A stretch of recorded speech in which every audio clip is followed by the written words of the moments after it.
India कामयाब हुआ है पाकिस्तान को मुस्लिम वर्ल्ड से दूर करने में। बोलने दे, तकलीफ हुआ है बेचारे को। बोल बोल। हुआ कुछ यूं है कि आप जानते हैं कि अमीर कतर 2 दिन के विजिट पर पहुंचे हैं इंडिया, और भारत उनके पहुंचने पर सबको ये देखकर बहुत ज़्यादा हैरानी हुई। उनको लेने के लिए, उनको रिसीव करने के लिए नरेंद्र मोदी साहब पहुंचे एयरपोर्ट पर। और ये भारत की संस्कृति की झलक देखते हुए प्रिंस थानी पीएम मोदी ने उन्हें एयरपोर्ट पर उनकी आगवानी की। और इसके बाद, और जैसा कि हम बार बार बता रहे हैं, तस्वीरें और डिप्लोमेसी में बॉडी लैंग्वेज का बड़ा महत्व होता है। और पीएम मोदी ने जिस गर्मजोशी से प्रिंस थानी का स्वागत किया है, देखिए, आप इसको इस तरीके से लें कि दुनिया की 5वीं बड़ी इकोनॉमी का जो प्राइम मिनिस्टर है और जो लीडर है, वो पहुंच रहा है अमीर कतर को लेने के लिए एयरपोर्ट पर। ऐसे नहीं होता ना, जितने भी लीडर्स आते हैं, आपको पता है कि जो प्रोटोकॉल्स होते हैं उसमें ये नहीं होता कि प्राइम मिनिस्टर लेने के लिए जाए। वो समझते हैं कि हमारा काम ही ये है, काम ये है कि अरब वर्ल्ड को पाकिस्तान से दूर करना है। क्या बात कर रहे हैं? इसमें हमारी सिफारती कोशिशों की कामयाबी या नाकामी का सवाल नहीं है,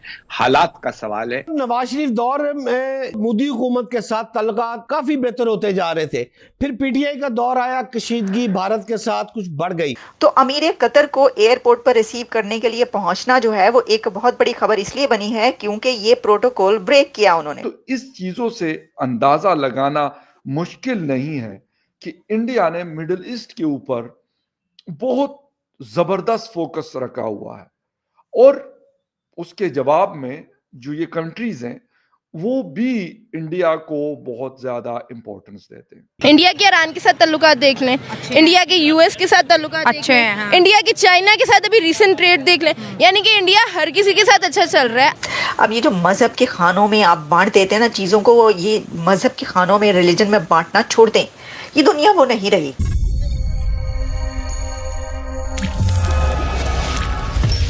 नमस्कार, जय हिंद दोस्तों हिंदुस्तान स्पीक में आपका स्वागत है। दोस्तों, जैसे कि आपने वीडियो क्लिप में देखा, पाकिस्तानी मीडिया कैसे रो रहा है। दरअसल कतर के अमीर शेख तमीम बिन अहमद अल थानी 2 दिवसीय राजकीय दौरे पर भारत आए, जिनको लेने पीएम नरेंद्र मोदी खुद उनकी अगवानी करने दिल्ली के आईजीआई एयरपोर्ट पहुँचे। ऐसा बहुत कम मौकों पर होता है जब पीएम मोदी किसी मेहमान के स्वागत के लिए एयरपोर्ट जाते हैं, जिसको देख हमारा पड़ोसी मुल्क पाकिस्तान जल गया है। और पाकिस्तानी मीडिया चर्चा कर रहा है कि भारत ने हमें हमारे ब्रदर मुस्लिम मुल्कों से दूर कर दिया है। तो चलिए दोस्तों, बिना किसी देरी के सबसे पहले पाकिस्तानी मीडिया का रिएक्शन देखते हैं। मिलते हैं वीडियो के एंड में। तो अमीर कतर को एयरपोर्ट पर रिसीव करने के लिए पहुंचना जो है वो एक बहुत बड़ी खबर इसलिए बनी है क्योंकि ये प्रोटोकॉल ब्रेक किया उन्होंने, और प्रोटोकॉल से बाहर जाकर वो उनको रिसीव करने के लिए पहुंचे।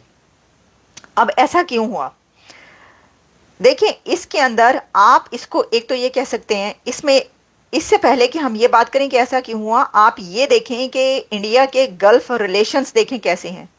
कि ब्रादर अमीर कतर, ये लिखा जा रहा है, भारत का मीडिया इसको ऐसे लिख रहा है कि Indian prime minister Narendra Modi brother Qatar के जो अमीर हैं, ब्रादर अमीर कतर। ये बरादराना ताल्लुकात तो पाकिस्तान में बोले जाते थे, ये तो वहां पर कहा जाता था ना कि जी बरादराना ताल्लुकात हैं हमारे। सऊदी अरेबिया से बरादराना ताल्लुकात हैं, यूएई से बरादराना ताल्लुकात हैं, अफगानिस्तान से बरादराना ताल्लुकात, ईरान से बरादराना ताल्लुकात। वो कौन सा कंट्री था जिनसे बरादराना ताल्लुकात वहां पर नहीं थे? और ये मुस्लिम उम्मा के एक उस रेलिवेंस में बोला जाता है बरादराना ताल्लुकात, कि भाई हमारा तो एक तरीके से खून का रिश्ता है। लेकिन अब ये ब्रदर अमीर कतर और ब्रदर कंट्री कतर किसके लिए कौन है?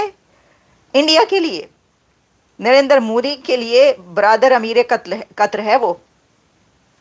तो भाई भाई हैं। हमने पहले कहा कि अफगानिस्तान और इंडिया भी भाई भाई बन चुके हैं।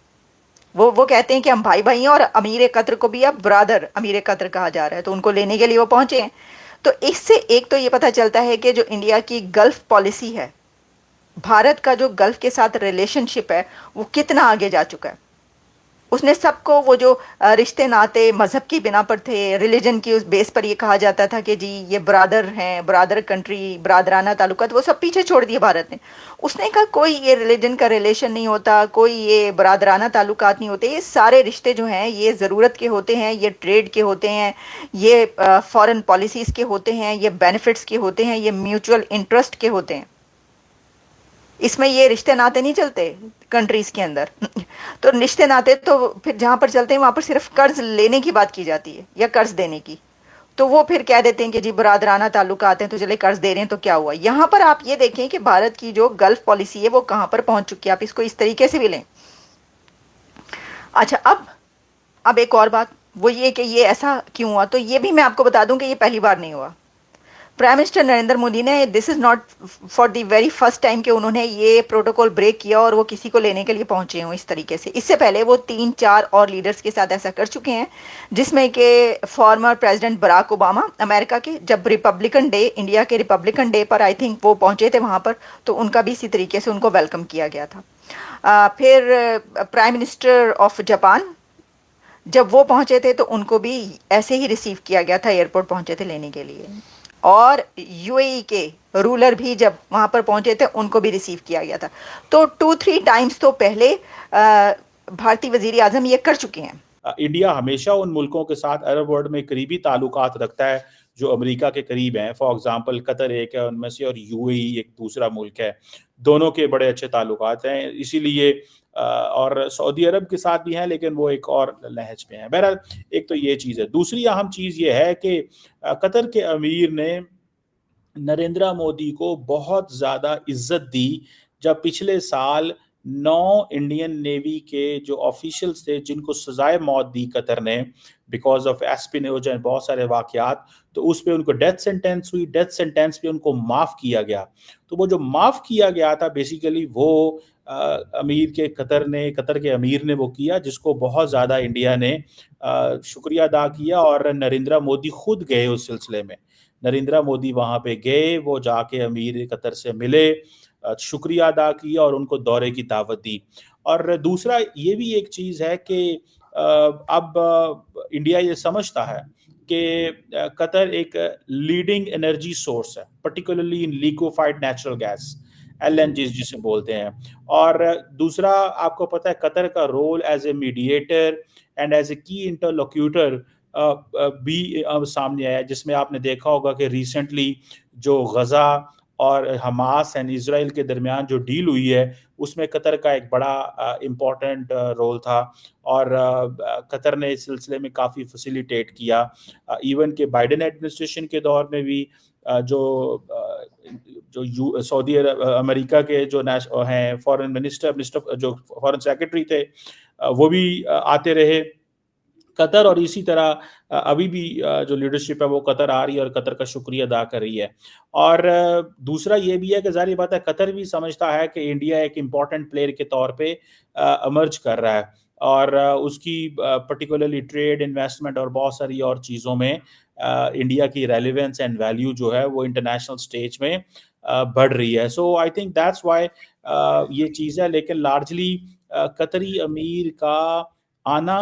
दोस्तों, भारत की 2 दिवसीय यात्रा पर कतर के अमीर तमीम बिन अहमद अल थानी सोमवार को पहुंचे और पीएम नरेंद्र मोदी के साथ उनकी 2-पक्षीय वार्ता होगी। इसमें ऊर्जा और कारोबारी संबंधों पर ही मुख्य तौर पर बात होगी। भारत कतर के सरकारी निवेश फंड से ज्यादा निवेश आकर्षित करने की भी कोशिश कर रहा है और दोनों नेताओं के बीच होने वाली वार्ता में यह भी एक प्रमुख मुद्दा होगा। पश्चिमी एशिया में लगातार तनाव के माहौल को देखते हुए कतर भारत के साथ रक्षा संबंधों को भी मजबूत बनाने पर जोर दे रहा है। इसी बारे में एक अहम घोषणा किए जाने की भी संभावना है। तो दोस्तों, ये थी आज की वीडियो। मिलते हैं एक नई वीडियो और एक नई टॉपिक के साथ। तब तक के लिए जय हिंद, जय भारत।